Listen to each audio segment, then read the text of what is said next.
कई वर्षों से यज्ञ हो रहा है, कई वर्षों से कथा हो रही है, वो भूमि तो अपने आप में एक तीर्थ है। कस्या में तो राम जानकी मंदिर जो है ना, ये अपने आप में एक तीर्थ है ना। यहाँ आने से तो मन शांत होता है, बुद्धि शांत होती है, क्योंकि यहाँ यज्ञ का, यहाँ साल में एक बार यज्ञ होता है, पर उस यज्ञ का प्रभाव पूरे साल भर तक रहता है। कथा एक बार होती है साल में, तो साल भर तक उसका प्रभाव रहता है पूर्ण रूप से। इसलिए हमें कथाओं से जुड़े रहना चाहिए, संकीर्तन से। जब कथाएं ना मिले तो कीर्तन करना चाहिए, प्रेम से भगवान को याद करना चाहिए, संत दर्श को तो जाना ही चाहिए। कोशिश करना चाहिए कि भगवान का और संतों का, गुरुजनों का दर्शन रोज होना चाहिए। अच्छे लोगों के दर्शन से दिन की शुरुआत होनी चाहिए। घर में भगवान का चित्र लगाओ, जहां आप लोग, बैठक रूम है आपका, बैठक हॉल है, हाँ, तो वहां पर भगवान का चित्र होना चाहिए। राम जी की बड़ी तस्वीर हो, राम जी का बड़ा चित्र हो, कृष्ण जी का हो या राम जी का, भगवान नारायण का हो, चित्र होना चाहिए आपके घर में, जहां आने जाने वाला हर व्यक्ति ना चाह करके भी उस चित्र को बार बार देखे। इसी बहाने बार बार भगवान का दर्शन होता रहेगा। तो आपके घर में हीरो हीरोइन की फोटो तो नहीं लगी? हीरो हीरोइन की फोटो मत लगाना। किसको लगाओ? अपने घर पे बढ़िया सा भगवान का चित्र लगाओ। सुबह सुबह सबसे पहले भगवान का दर्शन होना चाहिए। फिर नहा धो करके बड़े प्रेम से सूर्य भगवान को जल चढ़ाना चाहिए। फिर मंदिर में जाकर भगवान का दर्शन करना चाहिए, साधु जनों का, संत जनों का दर्शन करना चाहिए, और प्रेम से 10 मिनट, आधा घंटा, 1 घंटा प्रेम से संकीर्तन में सुबह सुबह संकीर्तन करना चाहिए।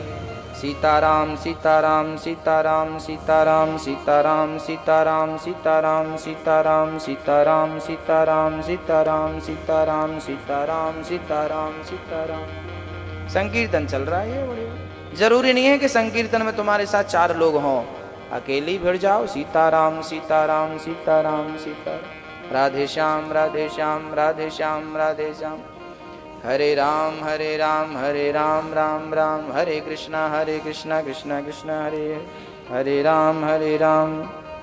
अकेली भिड़ जाओ, कोई ना हो, कोई जरूरत नहीं, किसी की जमाने की जरूरत नहीं है।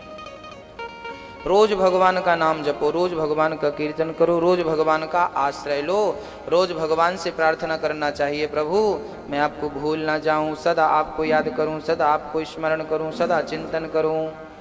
हाँ, रोज भगवान को प्रार्थना करनी चाहिए, प्रभु भूल ना जाऊं मैं। चलते हैं कल की कथा पर। कल भगवान कृष्ण का जन्म हुआ। कहाँ जन्म हुआ भगवान का? मथुरा। मथुरा में किसके यहाँ जन्म हुआ? कंस के जेलों में, कारागार में। किसके गर्भ से जन्म हुआ? देवकी।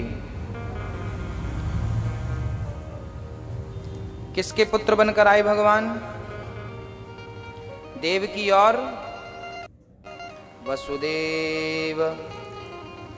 वसुदेव जी महाराज जो थे वो बड़े सत्यवादी राजा थे और भगवान की बड़ी सेवा करते थे। हाँ, पुत्र थे श्री वसुदेव जी। वसुदेव जी का एक नाम और था, आनक दुंदभी। वसुदेव जी की 5 बहनें थीं। वसुदेव जी की बहन का नाम था प्रथा। प्रथा को ही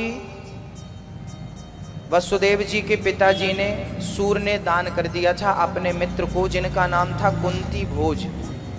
तो उसी प्रथा का बाद में नाम पड़ा है कुंती। वसुदेव जी की बहन थी श्रुतदेवा, श्रुतकीर्ति, श्रुतश्रवा और राजाधी। ये 5 बहनें थीं श्री वसुदेव जी की। वसुदेव जी के पिता जो सूर थे, इनके के मित्र थे, नाम था कुंती भोज। उनके कोई संतान नहीं थी, तो इन्होंने अपनी बड़ी बेटी प्रथा को दान कर दिया।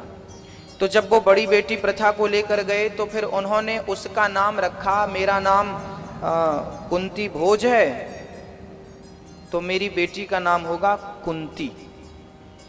उनका नाम पड़ा कुंती बुआ, जिनके फिर 5 पांडव हुए, चर्चा सबको विदित है। तो वसुदेव जी की सगी बहन का नाम था कुंती, इसलिए भगवान इन्हें बुआ कहा करते थे, तो ये बुआ लगी। हाँ, भगवान श्री कृष्ण प्रकट भये हैं जेल में, कंस के कारागार में। जब प्रकट भये तो शंख चक्र गदा पद्म लेकर प्रकट भये, स्तुति करने लगे देवी देवता। जय हो प्रभु, जय हो प्रभु, जय हो प्रभु, सत्य व्रतम सत्य परम त्रिसत्यम निशीथे तमोद्भूते जायमाने जनार्दने देवक्यां देवरूपिण्यां विष्णु सर्वगुहाशय। भगवान का जब जन्म हुआ तो वसुदेव जी कहने लगे, प्रभु आप तो बड़े भगवान बनकर आए हैं। भगवान बोले, मैं छोटा बनने जा रहा हूं, लेकिन मैं उसके पहले आपको आज्ञा कर दूं कि मैं आपका बेटा बनकर आया हूं, पर माँ देवकी मैं आपका दूध नहीं पी सकता। अच्छा, भगवान श्री कृष्ण ने जन्म तो लिया देवकी के गर्भ से, पर दूध नहीं पिया देवकी का। किसका दूध पिया? माँ, किसका नाम ले रहे हो आप? माँ यशोदा। अच्छा, ये देवकी का दूध क्यों नहीं पिया भगवान ने? इसके पीछे कथा है। ये जो भगवान कृष्ण है ना, ये पिछले जन्म में भगवान राम थे। तो जब राम जी वनवास गए तो राम जी के वनवास जाने का कारण कौन बना? कैकई।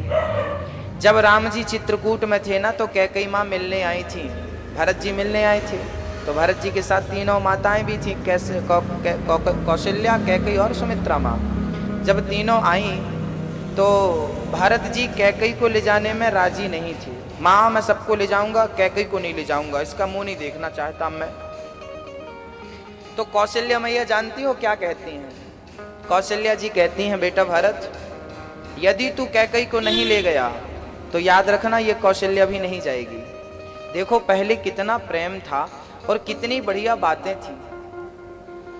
आपके बेटे को कोई वनवास भेज दे तो क्या आप अपनी सौत का मुंह देखना पसंद करेंगी? हाँ? कौशल्या का बेटा राम वनवास चला गया, पर भरत कहते हैं कि मैं कैकई को लेकर नहीं जाऊंगा, क्योंकि इसके कारण राम जी वनवास गए। तो कौशल्या जी बोली, यदि तू लेकर नहीं जाएगा तो मैं भी नहीं जाऊंगी। देखो जरा, तुमने हमारे साथ भले 100 बार गलत किया है, तुमने भले हमारे साथ गलत किया है, ये तुम्हारा स्वभाव हो सकता है, पर हम तुम्हारे साथ गलत नहीं कर सकते, ये हमारा स्वभाव है। जब तुम अपना स्वभाव नहीं छोड़ते तो हम क्यों? कौशल्या के गर्भ से ही दशरथ की 3 पत्नियां थीं। कैकई के गर्भ से राम क्यों नहीं आए? सुमित्रा के गर्भ से राम क्यों नहीं आए? कौशल्या को ही क्यों चुना? क्योंकि कौशल्या माँ, धन्य है वो माँ। उन जैसी माँ, उनकी जैसी विचारधारा थी ही नहीं किसी की, इसलिए भगवान ने अपनी माँ के लिए कौशल्या को चुना था, है ना। कौशल्या को लेकर के गए भरत जी। बाद में जिद किया माँ ने तो कैकई को भी ले गए। अब कैकई ना बड़ी दुखी है कि मेरे कारण राम को वनवास हुआ, मेरे बड़ा प्रायश्चित तो था कैकई माँ को, बड़ा कष्ट है, बड़ा दुख है। तो जब सारे लोग ना रात को सो गए, चित्रकूट पहुंचे हैं तो सारे लोग रात को सो गए। जब सोए हैं ना तो कैकई की आंखों में आंसू थे, नींद नहीं आ रही थी। तो राम जी समझ गए कि मेरी माँ बहुत दुखी है और वो घृणा कर रही है अपने आप से कि मेरे कारण मैंने राम को इतना कष्ट दिया। देखो जंगल में बिना जूता चप्पल के मेरे राम नंगे पांव चल रहे हैं, और सीता जो फूलों की पंखुड़ियों में चला करती थी आज वो नंगे पांव चल रही हैं। मेरा लक्ष्मण कितना कष्ट उठा रहा, मेरे कारण सब कुछ हुआ है, मेरे कारण सब, बस रो रही थी।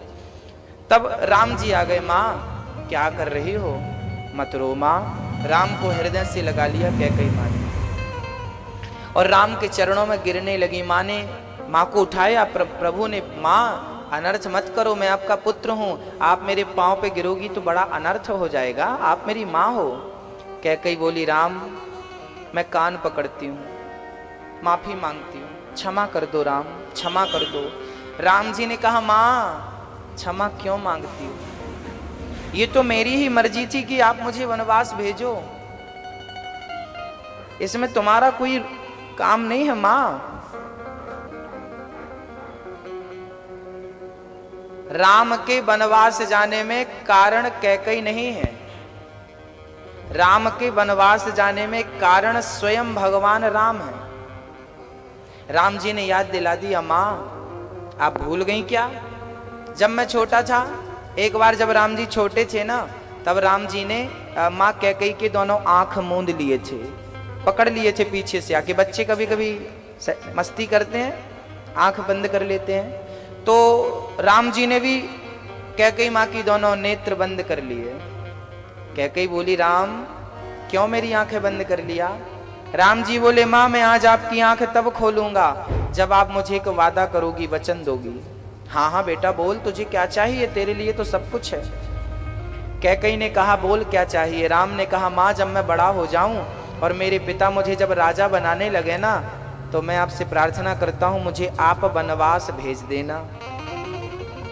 कैकई तो मूर्छित होकर गिर पड़ी, राम क्या बात करते हो, मैं तुम्हें वनवास कैसे भेज सकती हूँ मेरे राम, मैं तुमसे कितना प्रेम करती हूँ जानती हो। अच्छा कैकई ना भरत से ज्यादा राम से प्रेम करती थी, ये बात रामचरितमानस में लिखी है, बहुत प्रेम करती थी।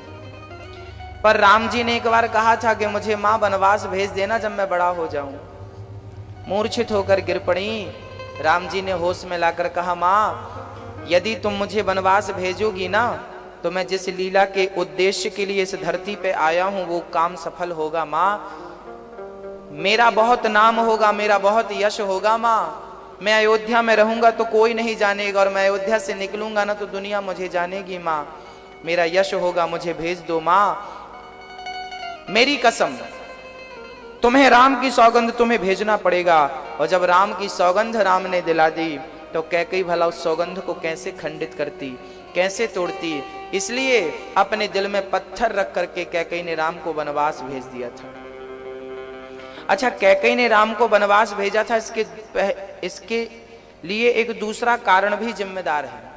क्या कहा जाता है कि अयोध्या का असली राज मुकुट बाली के पास था। अयोध्या का जो राज मुकुट था, एक बार क्या हुआ, दशरथ जी महाराज कैकई के साथ जंगल से आ रहे थे, तभी रास्ते में बाली आ गया। बाली ने कहा दशरथ तुम्हारी पत्नी बहुत सुंदर है, हमें दे दो।